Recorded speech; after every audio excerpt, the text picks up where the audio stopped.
what I think the market is sort of missing on ETH is Wall Street and the powers that be have pretty much anointed two crypto assets as these sort of digital forms of money that they are going to show their clients for a long time. It's Bitcoin and ETH, and I do think ETH is actually competing with Bitcoin. I think that'll become kind of more obvious over the next 2 to 5 years. And the shift that people are missing is ETH is becoming an institutional asset. And given how small it is and how underweight I think people are to it, I think it could see an absolute face ripper. This episode is brought to you by Perennial Finance, the on-chain DeFi primitive redesigning derivatives for the DeFi native. You'll hear more about Perennial later in the show.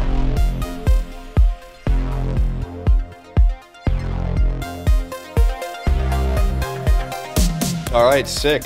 Welcome back to another 1000X podcast. We've got a very special guest today, ChiefingZa, the lion smoking a blunt, who's here with us to talk about how he became, at one point, the #1 trader on Bybit and why he's such a giga chad and how we should make money and how to not lose money. So thanks for joining us. Appreciate it. It's gonna be GM, everyone. Excited to be here. GM. So, I mean, tell us a little bit about yourself. I mean, how did you start off trading crypto? Like, where did this all come from? We need to understand the origin story behind how you became such a giga chad trader. Myth. So I've never been honestly so flattered as I have been joining this podcast. But probably like many others in the space, got into crypto when I was in uni, so around kind of 2016, 2017. Originally was actually enamored by the concept of hash functions. I thought that was kind of like some sort of pure kind of sci-fi tech, and I thought Bitcoin kind of was sci-fi money. And then obviously, as many do, once they kind of delve a little deeper, they found the world, I guess, of ICOs, shitcoins, Ethereum, and that's kind of how I got started. Telegram chats, all the subreddits, the kind of basics. Makes sense. And so, did you start off? Were you always interested in actively trading? Or when you first got into crypto, I mean, were you more of a buy and hold guy? Were you a scalper? Were you trying to trade ETH BTC? Like, what did you start off doing? Yeah, unfortunately, I think I've always held the mentality that I'm smarter than others, which is has made me lose a lot at certain times. So I think I always had this penchant for trading and trying to sort of outsmart the market, and a lot of times kind of failing to do so. But yeah, I always sort of had this inclination of, unfortunately trying to time the market, finding new opportunities, and not necessarily just buy and hold. So obviously confidence is pretty important if you're going to go put on some big contrarian bet that proves you right and makes you a lot of money. What are some of the big trades that you've done that have given you that confidence over the course of the last 6 years, 7 years? Yeah, I'd say there's been a few kind of trades that, where they're sort of backed by, doing the research, having high conviction, holding through a lot of volatility, and kind of more or less, Jonah, like we talked about, just sitting through a trade and sitting through a trend that you kind of have belief in. The first, again, like for many, was DeFi Summer. Was very involved kind of in that ecosystem at the time. So I was in a position where, I knew, basic things on how to, debug, like failed MetaMask transactions, right? Which at the time was kind of the essence. The faster you were, sort of the better you did. Same thing with interacting with sort of new smart contracts. So it was kind of uniquely positioned to take advantage of that. Next sort of big trade was actually kind of ETH and ETH BTC in it was a Q2 of 2021, kind of following the Coinbase IPO. At the time, like, a close friend and I were always kind of, even now I sort of talk about ETH BTC, but we were really saying that the market is not really appreciating the change that's going to come from EIP 1559. Along with that, you kind of had a very just classic sort of topping structure on BTC going into a high profile event with a lot of kind of sailor buying baked in the sort of final leg. And obviously you had DeFi NFTs happening. So that ETH run was one of my larger kind of notional trades. And more recent, and probably how people kind of found the account was Solana, which, you know, as most people know, I definitely did sell too early, but sized it quite hard in the low 20s. And yeah, same idea there. I think, you know, in 2022 or around the merge, obviously ETH became definitely the most consensus trade. Like everyone said, ETH is money, and you had a lot of people even spinning up funds of kind of thinking, well, how do we just acquire, you know, ETH exposure in the most efficient way? At the same time, the sort of vision that, you know, the Ethereum Foundation and all that, you know, the ecosystem was kind of pitching, you know, you were clearly unbundling the system and this belief system that people bought into, and there were obviously going to be a lot of open questions around that. And Solana obviously offered this, you know, competitor or differentiator in a monolithic chain, which I actually did not expect it to gain as much traction as it has. But to me, I obviously saw at the time a very crowded trade and a very sort of hated trade. And there's really no other sort of smart contract platform that offers any different differentiation, right? Everything else is either some EVM spinoff, L2, another L1, L3, whatever. So yeah, those are kind of the three sort of big trades that I've kind of, I guess, hit in my career.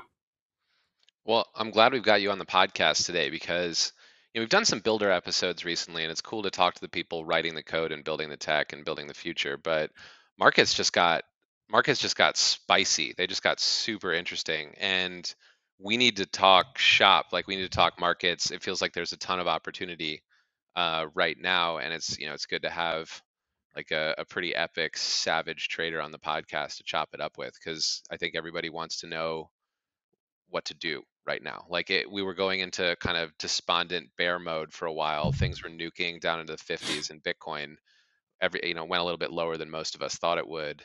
And then suddenly, Donald Trump gets shot in the head, and we're so back. now there's talk of a kind of like a strategic Bitcoin reserve. JD Vance is he's got coin in his wallet. He's got $250,000 worth of Bitcoin. He's a millennial. Like it almost feels like a paradigm shift has happened overnight. And Biden is just self-destructing with every day that goes by, and his administration's been pretty bad for crypto. So, Avi, Chiefing, like what are we looking at here? Are we supposed to be 10 out of 10 all in? What's the quote? It says, "Was it in the midst of so over? I found out, or I found out we're so back." Dude, that's on point. It's amazing. It's in this market. It's always when it just looks like there's nothing that can save it.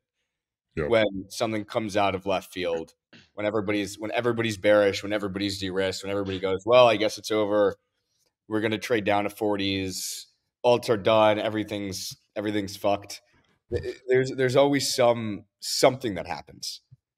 Well, I think that's like, if you want to talk about markets, maybe even like top down, right? I think what you pointed out always happens, especially in bull markets, right? Bull markets are characterized by generally positive headlines.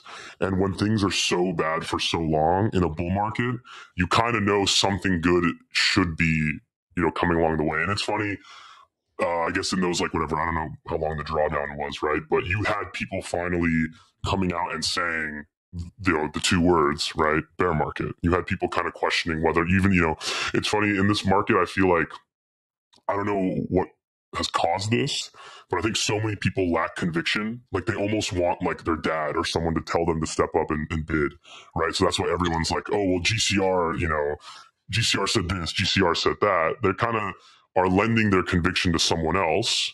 And obviously there was a lot of rhetoric around, you know, whether or not it's still a bull market or a bear market. But I think the thing that I would sort of emphasize at least is we're definitively in a bull market. And if we do get in a situation again where it's so dire and we haven't had good news, I think you should expect good news sort of around the corner, because that is kind of what categorizes a bull market. I think that's an interesting take that you have because I've never thought about like just the general backdrop being bullish, and so we should expect bullish news. I always figured the news is kind of independently distributed and not related to like, oh, it's been bad for a while, but we're in a bull market, so we should be expecting more good news. I've never thought about it that way, but in crypto, you do kind of get these, multi-month or even multi-year time periods of either just utter despair or utter euphoria. And it is, I guess it's more of a reflexive asset class than some of the other ones that I'm used to in TradFi. But like, okay, so let's just assume that the odds of a Republican administration that's friendly to crypto just went through the roof. And you can see that on Polymarket as well. Like, what are there altcoin trades? Are there, obviously chiefing, you've made your bread on a few big altcoin trades. Are you looking in altcoins? Are you looking in majors? What's the trade? Yeah, I haven't really. I've kind of been thinking about the market. Like, I tend to be a little bit more passive now. I don't really actively trade with a big portion of the portfolio. I like to think of it as, you have your sort of major of choice. Because obviously the majors have just been so supportive this cycle, and then you have different theme sectors that you might want to play. For me, again, people know this by now. ETH is definitely my major of choice, and we can kind of get into that. And then in terms of themes, I'm not really looking right now for a certain theme that would be bolstered by, let's say, Trump winning, even though I think that is probably, there are a couple interesting trades to be had there. I'm personally very fascinated by the kind of crypto AI intersection. I do think we're unironically very early there. I don't think there's much that's investable, but there are a few certain things that kind of excite me. And so I like to think of it as, what other opportunities do I think would outpace me just buying and holding, let's say, an 80-20 basket of ETH, and let's say, an AI asset. I think people know I like the Tensor. I think Avi actually tweeted this, but yeah, I think a clear sort of trade, if you want to trade the betting odds on the election, would be obviously like Sol. Sol is going to be, I think, kind of baked into Trump winning, just because obviously in a new admin, the odds of the ETF going through are quite high. But we'll talk about that. I actually think one of the sweeter trades will be nailing the Sol top into the March 2025 unlocks, which will coincide nicely with the ETF decision. Lido is so extremely hated. I don't love the DeFi rotation, but I think, Hester Pierce came out yesterday and pretty much said there's no real reason why staking shouldn't be included in the ETF offerings. So I think something like Lido or the staking field might get attached to Trump winning, because there really isn't, the only reason for that to be staking is purely political, and all investors will want that extra yield. And I don't know exactly how it sort of plays into Lido. Other than sort of narrative, like obviously from the get-go, clients will want to probably stake with Coinbase. You could see BlackRock and all the sort of institutions build their own offerings. Not that or complex. You can see them outsource they could outsource their staking to Lido. So you could have like a BlackRock ETH ETF with staking by Lido. So that would be the real black pill, and it's actually not, unthinkable, because BlackRock, their CIO at this Coinbase event pretty much said, like, the future is on chain. They have this build fund or this money market fund, I forget what it's called. Pretty sure it has half a yard, if not more there. So, BlackRock, the biggest financial institution in the world, has committed to, putting assets on chain. So it's not crazy to think that they, stake some of their ETH or do something with Lido. And then obviously in that world, I don't think it's priced around here. I'm kind of curious. You said that obviously this is kind of a bull argument for DeFi in general, but you said you're not super in favor of the whole idea of a DeFi rotation. And Jonah and I have talked about this on the pod for a bit. It's that I think at some point we have to get allocation to things that are quote unquote useful, and people are going to get tired of buying platforms. And I think you're kind of already seeing that with a lot of the things that are performing like really poorly this year. It's a lot of the new platforms that are coming out. I'm kind of curious, is your view on DeFi more of a short-term bearishness, medium-term, long-term? Like, what's the... No, I'd almost say short-term bullish, just because I think so many the alt complex is so oversold. With DeFi, and speaking as someone obviously who came into the world, crypto world really through DeFi, it doesn't really have the same, it doesn't really captivate, people or the marketplace really as much as it did before. So I think there's going to be short-term opportunities, but would I want to hold, let's say a decently growing DeFi platform, or like a burgeoning, new AI L1 or new AI ecosystem? Like, one, the valuation cap on the other thing is just going to be so much higher. an idea I've kind of been mulling over, and it's actually come from a friend, but I think it's really interesting, right? So many investors are kind of asking themselves or trying to reason with meme coins, doing well, and obviously all utility coins doing terribly. I think it ties a bit more into, these crypto tokens they're not stocks, right? They're something a little bit different. And kind of my friend's thesis on this is that tokens are a way to almost invest into movements, be it political movements, social movements, right? Like holding Bitcoin and buying Bitcoin is you saying, I believe that money and state should be separated, and I'm holding this as a badge of honor. Again, it's almost like a religion, right? And so I do think if you're a crypto investor and you're long term, you do need to evaluate a project based. Like, I don't love the term cult, but it is sort of what it is, right? You need to evaluate, like, is this a religion? Like, is there a movement behind this? Is there an objective reason it exists? Like, do you have all these people working towards a unified goal? Do you have even like a single common enemy that people can rally around? And DeFi, that's why, like, short term, there's going to be trades, right? Like Lido could be a trade on staking policy and it would probably do really, really well. But would I buy and hold a DeFi asset for 1 or 2 years versus something else? Probably not. This episode is brought to you by Perennial Finance. Perennial is quickly becoming one of the go-to derivatives platforms and liquidity layers for all of DeFi. So let me tell you a little bit about them. There are kind of 3 things you need, right? When you're thinking about a place and a platform to trade on. First one, great trade execution. Second one, low fees. And third, of course, an on-chain permissionless platform. And Perennial nails all 3 of those buckets. With the launch of Perennial V2, they've made all of that possible by introducing a ton of new features, such as faster oracles, which reduce trade execution to seconds, lower fees, competing with major centralized exchanges and minimizing fees for both takers and makers. Fully modular markets, which allow the protocol to support any price feed out there. And fourth, cash settled, right? The trades are cash settled in USD, not in crypto. Perennial allows you, the trader, to gain access to deeper liquidity with only a fraction of the TVL. How it works is that Perennial enables a 2-sided market made up of both traders and liquidity providers, right? Traders deposit the assets to get levered exposure, while liquidity providers provide these pools of capital to earn fees for taking the other side of the trader position. Perennial allows you to trade crypto, perps, FX, and coming soon, NFTs and more. Backed by some of the best investors in the industry, Perennial is a must-check-out platform if you're a crypto trader. Go check them out by clicking the link in the description. Give 1000x some credit. Go check out Perennial. You're going to love them. All right, let's get back to the show. That makes sense. It's more about the risk reward and multiples that you're going to necessarily get on this thing. I guess the question is, are these things that are coming out, like these AI projects, these other things that you're looking at, are they not already going to be valued so highly, right? Are they not going to come out at really high valuations, and then are they actually going to fulfill those valuations? So I get it, but it's always been tough for me, because I think in 2022 I said, horribly incorrectly, that the next run is going to be filled with things that actually matter, because people are sick of the things that don't actually deliver, and then we got meme coins, right? And those were by far the best the best performers. So I guess it also just comes down to like where you think crypto will be useful, right? If you think that BlackRock is going to start integrating DeFi assets, then I think everything reprices a ton, or at least the things that they integrate reprice a ton. If you think that crypto is still just best for gambling and for moving money around and for financial infrastructure, then that obviously I think changes your answer. But I mean, you've always made your money by basically building massive conviction in things that people hate. Yeah.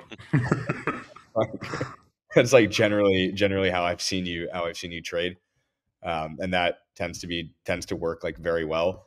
So with that in mind, is there something that you think people like really fucking hate right now that you don't hate as much? ETH. Yeah, I mean, there's 2. I mean, I'm happy here to shill, hashtag shill my bags. But I mean, ETH. Yeah, I think I do think ETH is hated. Obviously, it's unfair to say it's like the most hated asset, right? Because it's in most people's crypto portfolios, even though, who knows by now. But to me, yeah, I think ETH fits this bill, and we can talk about that. Like,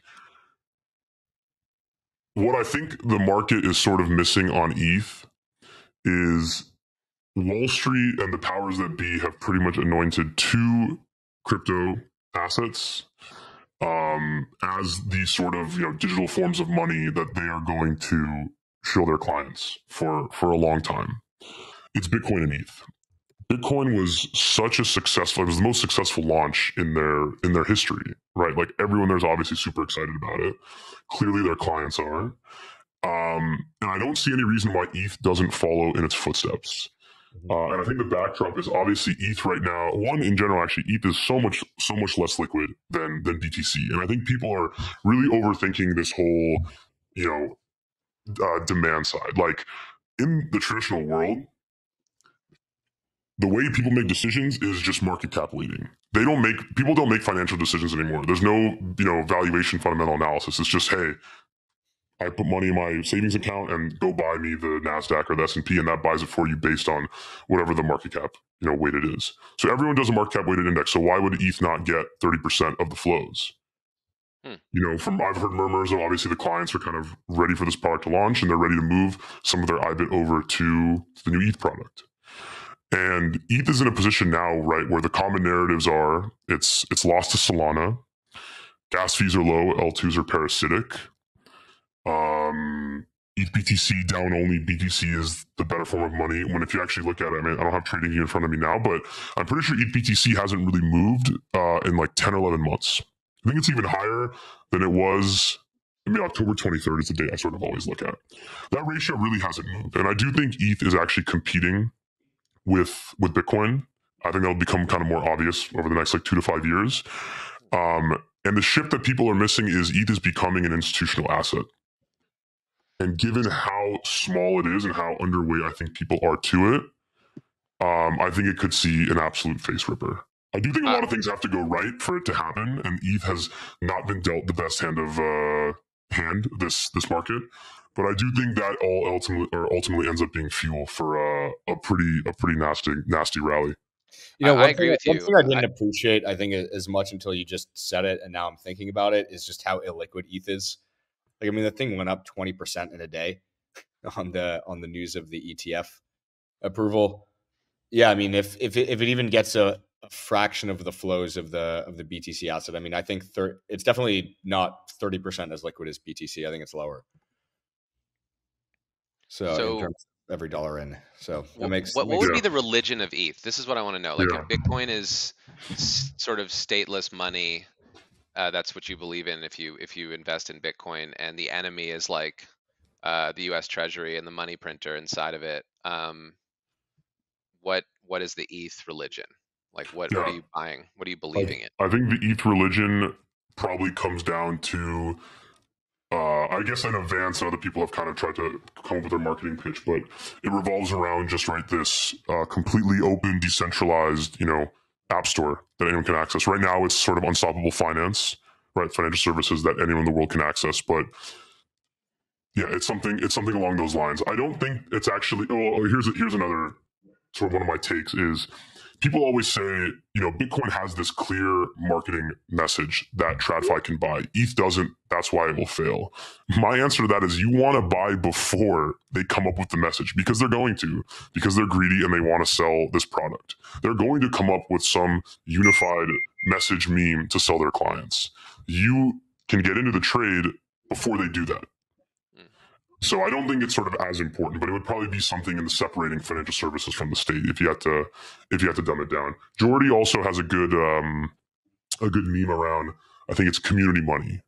ETH is definitely, like, people use ETH as money. They hoard it as a store of value. They use it to trade, to buy NFTs, what have you, use on L2s. Like ETH is a form of money. It has the SOV aspect and it has the medium of exchange. A lot of this stuff I don't really think, it matters all that much. Like, a lot of this is kind of just philosophical waxing. From kind of a market's perspective, right? I think you have I think the market is just wrong on how successful this ETF is going to be. I wasn't always this big of an ETH BTC bull. Like, when BlackRock announced their ETF, I was like, yeah, this thing's breaking down. It's over. This is like a 12-month range break. Like, it's done. And then once the ETF actually, like, all the marketing happened, it was about to launch, and it wasn't making new lows, and you had this crazy Solana run, like, it was still holding. So I was like, all right, clearly the next trade is going to be this ETH ETF. And it's been such a long build into it. I think sentiment is still so poor. I do think most people are kind of convinced they're going to be able to just trade the flows post. So I'm interested to see what happens. I'm not interested in trading it myself because I think it's going to be noisy and I think majors continue grinding higher. But yeah, I think the setup is there for ETH. Interesting. I mean, I agree with you. when you think about like actually expressing that viewpoint, are you just buying outright ETH? Or are you just like hoarding it? Are you 100% allocated? Are you 50%? I mean, Yeah, how do you actually make sure that you make the most money on this without getting, I mean, for example, you might have had this view before and then ETH is down 15%. Then you're just like, oh, fuck, what do I do? for sure. It's definitely all like kind of dependent, obviously, on the type of portfolio you run, right? I'm able to sort of manage personal capital. Luckily don't have any dependents or like a legal immediate dependence. So I'm able to obviously sit through a bit of higher vol. There obviously kind of have like mental stops in my head. But sort of at this juncture, yeah, I think I'm personally kind of diamond handing with a set percentage of a fairly high percentage of the portfolio. Obviously leave some cash to buy on dips, emergency funds. You kind of never know, be responsible. But I don't see much downside from these levels.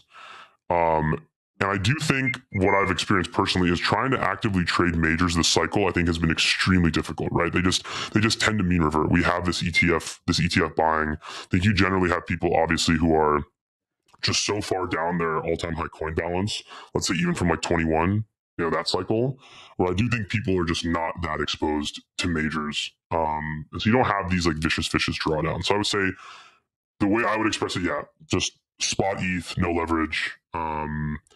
Not very interested in trading around the kind of ETF flows. I think if ETH would dip to certain levels, could maybe try low leverage longs, even though I don't know if the juice is really there, and kind of the mental anguish of having to hold a leverage position. ETH is my Trump trade. Like, I think that if you install a new regulatory module in Washington, D.C., TradFi, like the way that traditional finance companies work is they have, multi-year, like it basically takes them the better part of a decade to onboard a new asset class and get their heads around it and build the plumbing and stuff. And realistically, Bitcoin is not, there's not enough going on that blockchain for TradFi to use it for anything meaningful. But ETH obviously is the first smart contract platform that arrived on the scene and proved to be stable. So that's sort of the one that's been blessed by TradFi. And from my time inside of institutional crypto, I did watch and learn about plenty of ETH rails being built inside of massive conglomerates like BlackRock, Fidelity, and dozens of others. Basically, what they're waiting, they've built all the infrastructure for ETH to settle on chain, to store value on chain, to move value on chain, but they're kind of hesitant to deploy because they don't want to get rugged. They don't want to get fired for succumbing to a 2022 like FTX event, but most importantly, they don't want to get sued by the SEC.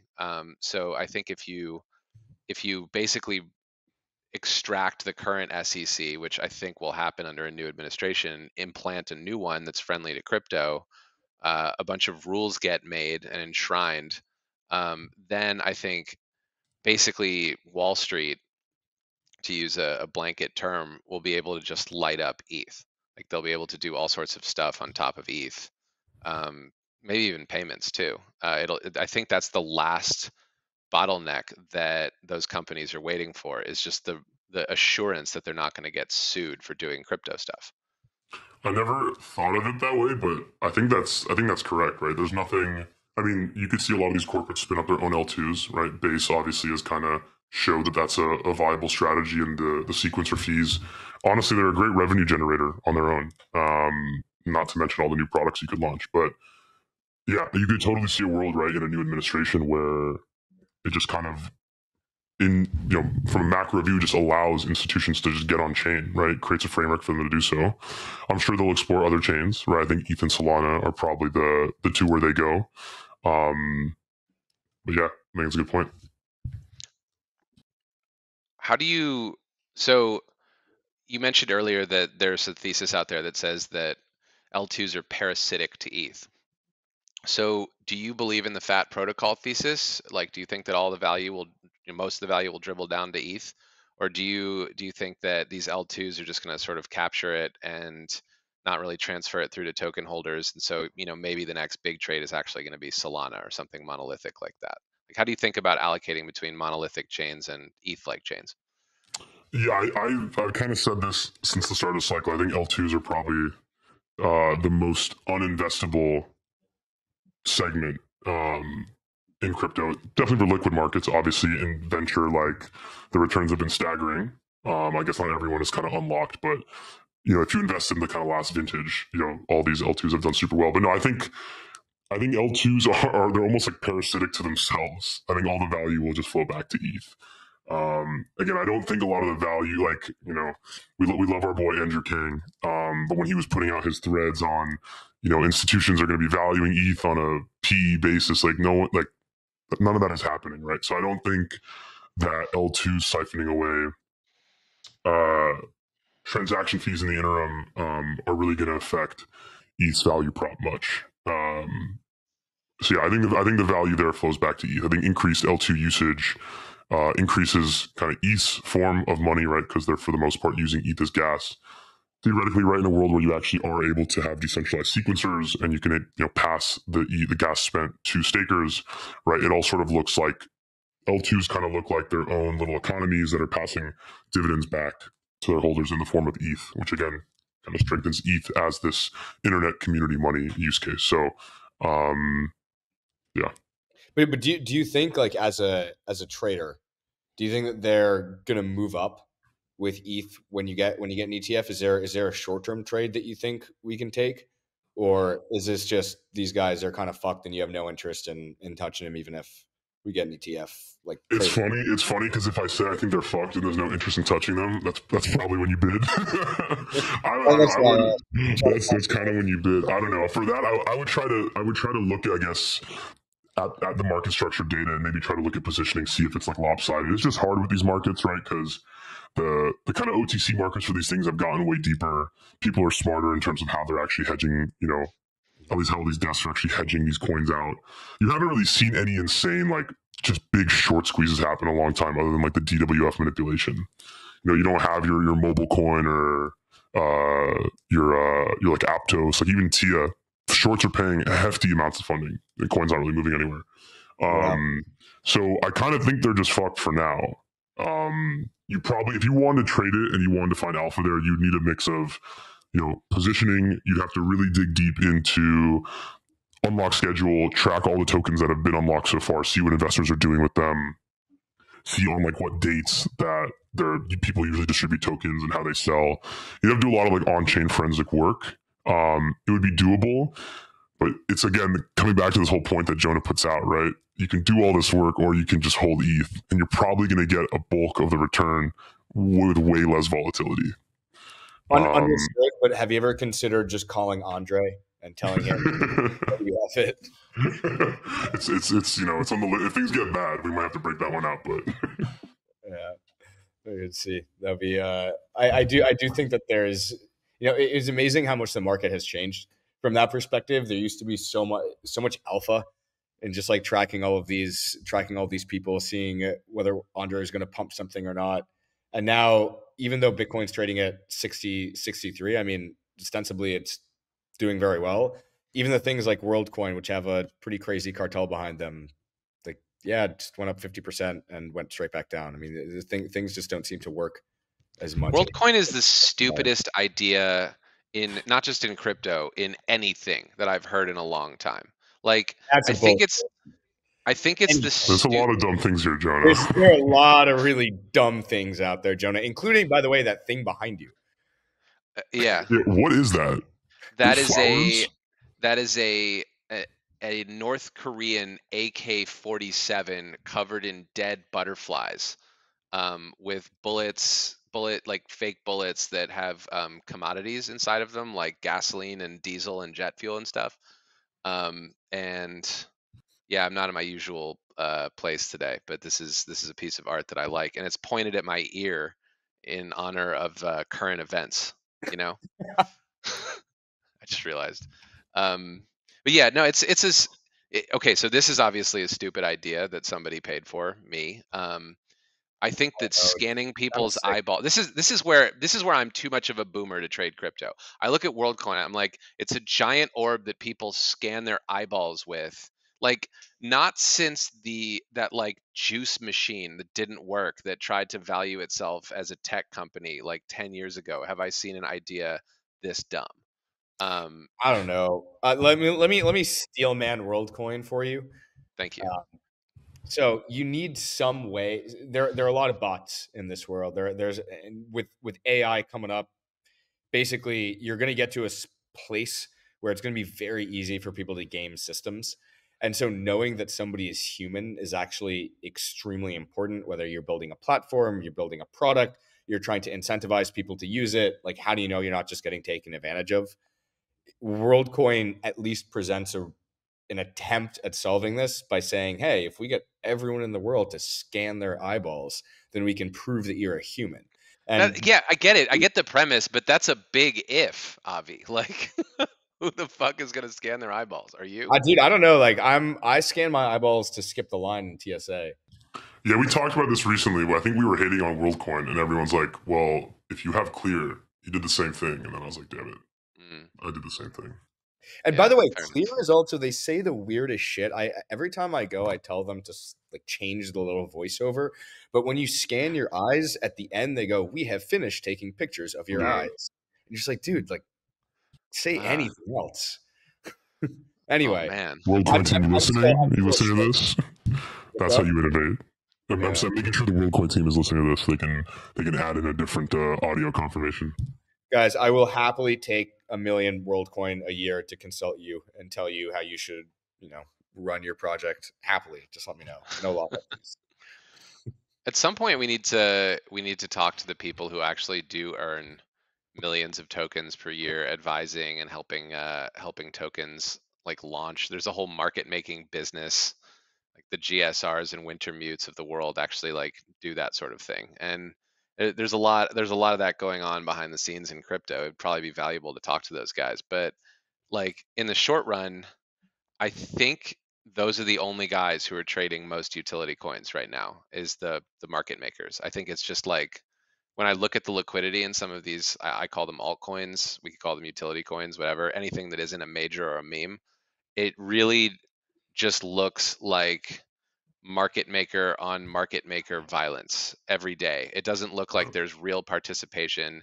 These things are like loosely correlated with Bitcoin and ETH, and everybody shits on me when I say they're going to underperform, because obviously they just trade like levered Bitcoin and ETH, but that's only because like somebody at Wintermute has a correlation model that makes WorldCoin move sort of in line with ETH, but in more percentage terms, more percentage points per day, because it's WorldCoin and it's not a major.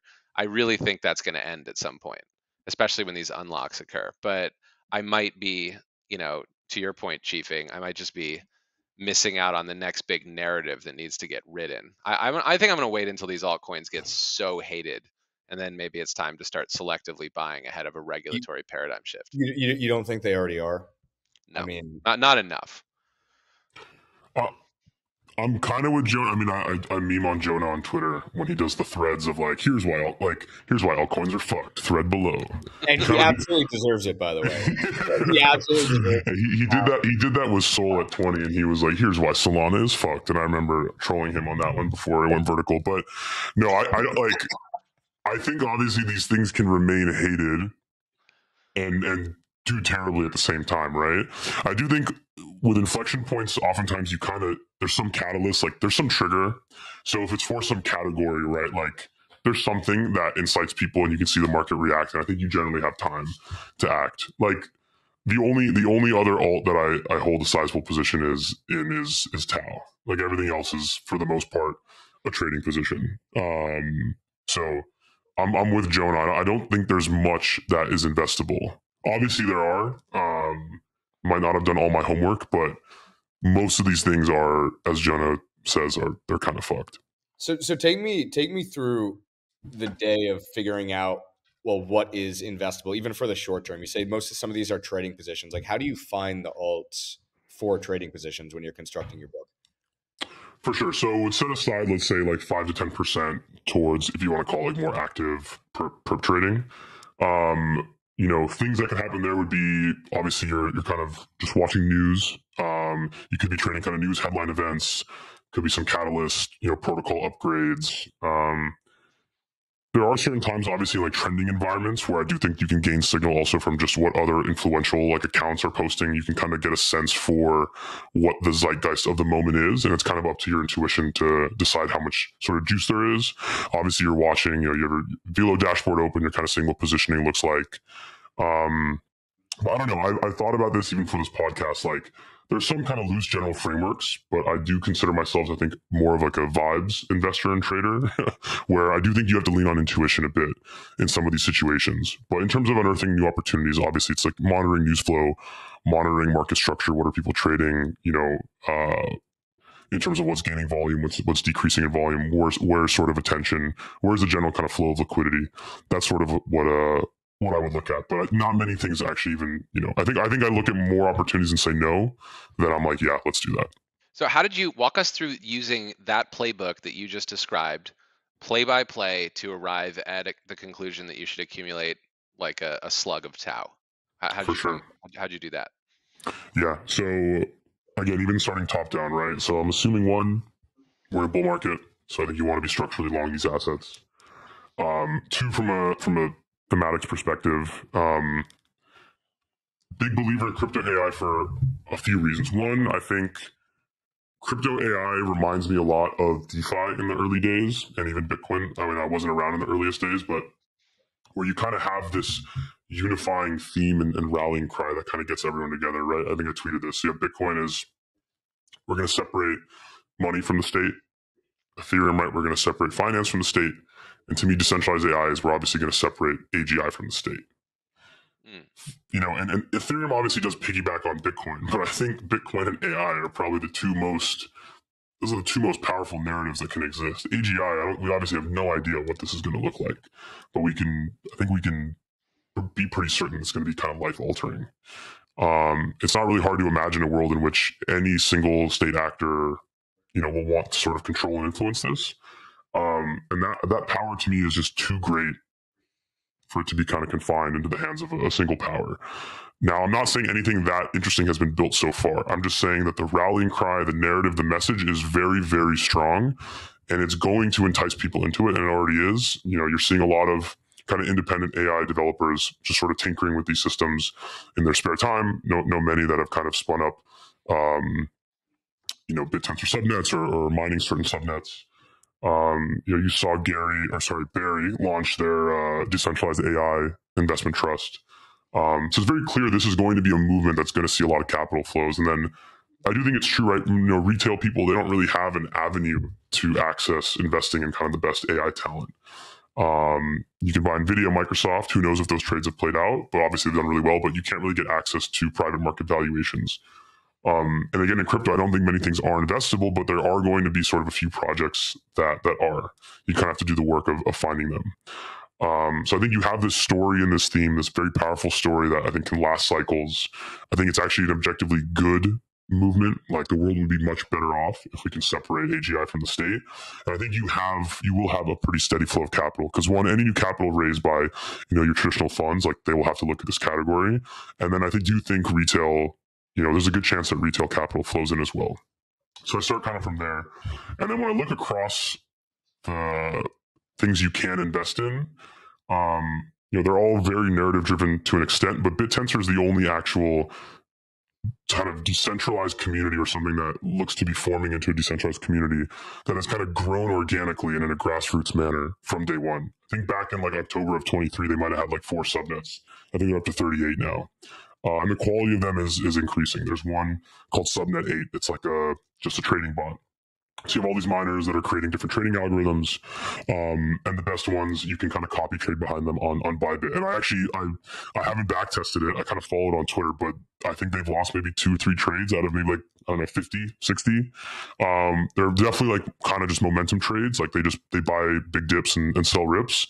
But I mean, this is like investing in systematic strategies, basically. Yeah, as a pretty retail much. investor. And they just built it as a BitTensor subnet. Other things too, honestly, like the monetary policy mirroring Bitcoin is interesting, right? I think it's an asset that just tends to be hoarded when it's that scarce. The founder is definitely like a zealot-like figure. And again, right, I'm kind of deep in this thought of you want to invest in these movements, and you kind of need these types of leaders that almost sound kind of deranged, right? Like almost an AI Jesus. And I think Cons has taken on that form, which is good, right? I don't know if it's all going to work out, but you need someone that can constantly rally the troops and paint a world that is different from today. And really, I just like in the beginning when I first kind of looked at it, I was just hanging out in the Discord, watching. Like it was honestly all engineering related questions, right? It wasn't like please sir price target my family, the types of things you normally see in a crypto Discord. There's no price talk allowed in the main one, but I just saw a genuine community forming around it. And from a trade perspective, I think I first bought it like 216 back in Q4. It had just done like a 50% correction from like a huge move. I'd heard about it on initial run up, was feeling insane FOMO. I didn't enter, but it was a lot of like sharp people around me that were getting into it. And the thing that I think that people don't get about it is it's not using a blockchain for any of the actual like AI computation. It's just creating this incentive game around building models, and it's super meta, and it honestly probably might not work. But it's kind of starting to work, and if it does work, I think it can be pretty big. If anything, I think it can have just an insane kind of hype-driven move. And I do think it's one of the only investable like assets in AI you can buy where you're like, it might not work, but it seems to be growing. It's grassroots, and I need to put money in the space somehow. So let me do it. And Barry Silbert being a huge backer and holder, it's not going to hurt it. He's obviously going to pump resources into this, just like he did with ETC, straight to the moon. No, I believe you. It was a compelling, compelling vision. With AI coins in general, I always thought that if somebody was able to actually build a real product in AI, it would just attract so much damn usage or so much damn investment because of exactly what you said. You can't access anything in the AI market right now, right? That's why when you look at Bitcoin miners across the board just had this massive rip solely because they said they were going to start building up facilities for backing up AI, right? Basically saying, okay, we're going to give you guys high performance compute, and we're going to build this over the next 5 years, and they all like tripled. But even then, it's like that's not really.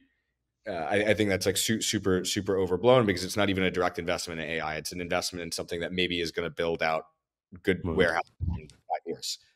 So it's I think if they actually do build out a good product, it was kind of the only place you can go to get exposure. Right.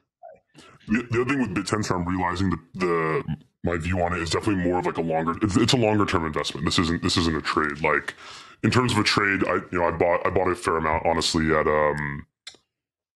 even like at like 212, 220. There was actually a huge decent dislocation between like the wrap version on chain and what it was trading on centralized exchanges because the chain went down it was a small vulnerability, but the chain was halted, and the only way people could offboard is if they held wrap tau. They could just sell it on chain and just get their liquidity out. It was trading at like a 10-15% discount, and if you read the Discord, like the bridge was coming back online, right? So that was a pretty quick. You can't size it that aggressively, but you could still size it. That was a free like 10-15% right there, and then prices I think are up like 40% since then. So that was a fun little tactical trade. But yeah, my other view on it as well from like a longer term view is most of the other AI coins you see stuff like LivePeer, stuff like Render, IONET. All of these things can actually just be their own BitTensor subnet. And I did notice a trend a bit earlier. I think that the ecosystem got a bit derailed with some of the stuff recently, but it'll be back on track. But in like Q1 and Q4 of last year, you saw a lot of projects like Kaido and then MyShell, Inference Labs, doing their actual initial kind of product launch as a BitTensor subnet, right? Because obviously there is this big reward in subsidies if you launch one of the better models. But to me, I was like, this is actually, it's working, and it's a clever way of bootstrap. It's a clever way of pretty much saying, hey, instead of launching on your own with no resources, come launch on BitTensor and you'll sort of be paid to do so. And if you kind of create that flywheel, like there'll be sort of enough demand on the other end to offset the emissions. And obviously, I think we're in probably year 3. I actually don't know exactly when it went live, but we saw with Ethereum, right? Like the concept of high emissions, like these things can get changed by the community. This is a dynamic thing. It's not a static thing. So, yeah, I think that's one of the more interesting kind of grassroots ecosystems that has developed this cycle that I don't think is getting as much love as it could or as it should. That's super exciting. I mean, if I may, I just want to try and poke a theoretical hole in it because that's one of the best trade pitches I've heard in a long time. The one you just gave for BitTensor. Here would be my let me posit something to you and have you defend it. We all in crypto as crypto participants witnessed the vicious brutality of the bear market of 2022. It's fresh in everybody's mind. There are multiple ways to lose money. You could get exchange rugged, you could get wormholed, you could just get uh, just be down bad on your bags. Lots of ways to get fucked over. But the anatomy of that bear market is very clear and present in all of our minds. So wouldn't you say that AI is at the peak of the hype cycle and perhaps primed for maybe not a vicious bear market, but a bear market? Like, what happens if NVIDIA trades down 50%? What happens if Yeah. AI cools? Does that impact BitTensor or valuations in crypto, or is it just completely distinct and undervalued? I'd say I think they're somewhat loosely connected. I don't think you can make the argument that they're highly correlated because Nvidia ran, I don't know, maybe did a double and really pretty much took over everyone's imagination in the stock market while crypto AI coins fell like 70%. If there was a tight relationship, that shouldn't have happened, right? People should have been like, hey, I'm buying the dip on AI coins because Nvidia is up. Those flows obviously aren't there. I think the AI coins are really just a reflection of the alt market in general and any idiosyncratic things that are happening in that ecosystem. I think it'd be foolish to say that if Nvidia really drew down, that it wouldn't be bad for AI coins. But I think they're so relatively under-owned, like to the kind of global, the market cap of Nvidia. I think these things are so small that it won't really matter, right? Like these things are tiny in the kind of grand scheme of things. Like there's just a finite number. I think render makes no sense to me. Like why people buy it, right? But people hold it. They want to believe it. It's small. Like you kind of run out of sellers at some point. So I think crypto is just so small comparatively that I don't think the flows would matter over, let's say, like a 3-month time horizon. Could you have a week or 2-week pullback? For sure. Could you have people try to play that trade? Definitely. But I don't think it would be sustained by any means. I don't think the price discovery in these coins is happening on the basis of what's happening in AI. That's actually a really good way of phrasing it. And maybe they're not even comparable. Maybe we can't even compare BitTensor to NVIDIA. Maybe it's more like, hey, look at what Cisco did during the tech bull market of 2000. And the Bitcoin equivalent at the time was the TCP/IP protocol underlying the internet, right? Like Yeah. Cisco is selling the network switching equipment and the hardware, kind of like NVIDIA does. And TCP/IP was the protocol, right? Now, TCP/IP wasn't investable. But right now, you could easily have a situation where NVIDIA comes off because GPUs are oversupplied and suddenly compute is cheaper. So that's bad for NVIDIA, but it's bullish for protocols that need compute, right? So that's kind of interesting. I hadn't thought about it that way. Wow, it's cool to have somebody actually do like a proper like altcoin shill that I could buy into, There's been a lot of it and it doesn't make a lot of sense to me, but that one I can get behind. There's not much that makes sense to me either. It's beautiful, honestly. I love being in an industry where nothing makes sense. Well, speaking of nothing making sense, ChiefingZa, you mentioned Discord. Now, you and Avi are obviously a lot younger than I am. When I look at Discord, to me, it's the same as when I walk into like not that I do this that often, but when I walk into a nightclub these days, Gen Z can't focus for more than 20 seconds. So the DJ switches the song every 20 seconds. It's like this ADHD twisted apocalyptic nightmare for me. And I kind of view Discord the same way. Like it's just millions of messages per second of like utter brain melting ADHD nonsense. So I was kind of wondering, you mentioned that you use it for alpha purposes. Like how on earth can you find alpha in that mess of that fire hose of garbage called Discord? What do you guys do in there, and what do you look for, both of you? Bro, the question of what do you guys do in Discord is so hilarious to me, but it's like, what do you do on Bloomberg chat, Jonah? It's the same shit. Talk to my buddies, yeah, but there's like 3 messages per minute. It's not like 3 million per minute. Yeah, it's just funny. You just gotta find the right channels. I don't know. Za, what do you think? Yeah, I mean, well, you're just kind of just stalking the conversation. Like if you were around back in the day, there was in the Synthetics Discord there was a channel called Degen Trading. That channel might have found like the most 100x's probably in history. All just community people are just like sharing ideas in there. Obviously, it was DeFi summer, it's a different time, but like, yeah, you just sit there and just read the conversation. There's all these like sub channels, and a lot of it is organic too, or like not even, I don't say organic, but a lot of like these channels are just engineers are trying to get stuff done, and they don't think anyone's actually following it, right? Because there's no reason for anyone to be in that channel other than like engineers trying to get stuff done. But you can just stalk, browse, and kind of get a sense for, is the project, like, are the docs like well done? Like how much help, do they need from these engineering teams to get stuff off the ground? Like you can kind of get a sense just by the discourse, like how well a project's run. But I think you have to go autist mode a little bit and just sit there and read. Yeah, maybe I'm just too social and normal and not on the spectrum. You just take like 20 grams of Adderall, or 20 mgs of Adderall, and you just sit in front of the Discord and you just like let it stream into your eyes. This is financial advice. I promise you, you will come out a richer man on the other side. Not financial advice. A lot of people, they're always asking. It's kind of like the Ronnie Coleman thing, right? Mm-hmm. Everyone wants to be a bodybuilder, but no one wants to lift no heavy ass weights. Everyone wants to make it in crypto, but no one wants to face 20 milligrams of Adderall and sit in the Discord all day. It's not that hard, folks. It's really not that hard. I mean, it's so funny because like it's so true. And also, as I get to meet you guys and meet this sort of like this crypto crowd, the real OG on-chain degen traders who actually made it and made it big, the more I realize that these are self-taught traders who are far better than most of the traders that I've worked for at like premier white shoe like institutions of high finance. So you guys are putting in the work. It's just a different kind of work than maybe digging through a 10K or a 10Q. You're just trying to find signal in a fire hose of noise called Discord. Speaking of a fire hose of noise, which this podcast is, I think that's probably a good amount of noise for the people today. Dude, love talking to you as always. This was a ton of fun.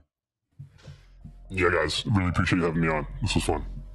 Thanks for coming on, Za. I know what to call you now. Let's keep talking. This Tau thing is interesting. None of this is financial advice, of course. We don't know anything. We're two people and a green lion that smokes weed. Don't listen to us. Do your own research, etc., etc. Good luck out there, everyone. Until next time, stay safe. Don't get assassinated.